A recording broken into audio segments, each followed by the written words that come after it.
एक वाक़े से मुतालिक आगाह करेंगे। होटल के बाथरूम में मुबैना तौर पर खातून की वीडियो बनाने पर श्रीलंका के 2 अंडर-19 क्रिकेटर्स को गिरफ्तार कर लिया गया है। आपको ये बता दें कि क्रिकेट वेबसाइट के मुताबिक क्रिकेटर्स बाकी टीम के साथ कोलंबो के होटल में मुकीम थे। दोनों क्रिकेटर्स को रवा हफ्ते गिरफ्तार किया गया था और 5 लाख श्रीलंकन रुपए के एवज ज़ाती ज़मानत पर रिहा भी कर दिया गया था।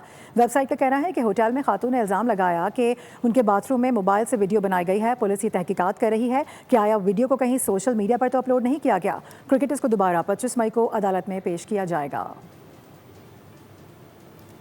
एक वाक़े से मुतालिक आगाह करेंगे। होटल के बाथरूम में मुबैना तौर पर खातून की वीडियो बनाने पर श्रीलंका के 2 अंडर-19 क्रिकेटर्स को गिरफ्तार कर लिया गया है। आपको ये बता दें कि क्रिकेट वेबसाइट के मुताबिक क्रिकेटर्स बाकी टीम के साथ कोलंबो के होटल में मुकीम थे। दोनों क्रिकेटर्स को रवा हफ्ते गिरफ्तार किया गया था और 5 लाख श्रीलंकन रुपए के एवज ज़ाती ज़मानत पर रिहा भी कर दिया गया था।